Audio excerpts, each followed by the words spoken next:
Irreplaceable people don't get promoted. A director of client operations, 3 years in the role, consistently one of the top performers in the organization, and he'd just been passed over for VP again. He could fix anything. Customer escalation on fire, he got the call. Project off the rails, he got pulled in. New team member needed mentoring, they were pointed to him. Cross-functional process broke down, he'd sit in the room and put it back together. The firefighter, the fixer, the person everyone depended on. And that was exactly the problem. He'd made himself so essential to the day-to-day operations that nobody could imagine the team functioning without him at that level. Promoting him would leave a hole that nobody quite knew how to fill. And the reason nobody knew how to fill it? In 3 years, he'd never developed anyone to fill it. He was too busy catching every ball himself to teach anyone else how to play. I told him that leaders above him were thinking, whether they said it out loud or not, they're asking 2 questions. First, are the results there? Yes, absolutely. Second, could this organization function without him? And that's where it gets quiet, because they're not sure.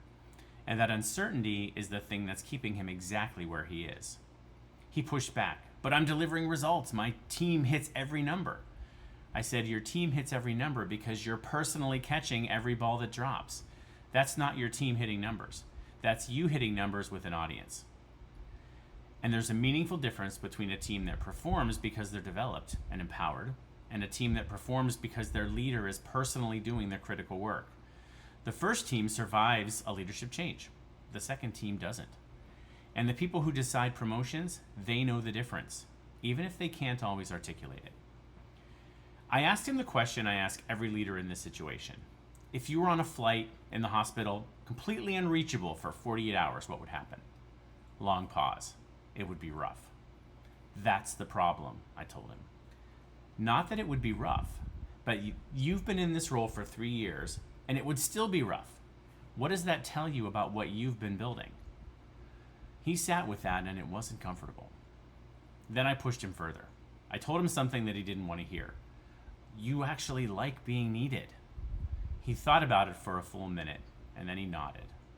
Yeah, I do. That's the piece most leadership books skip. The reason leaders can't let go sometimes isn't about trust. It's not about quality, it's about identity.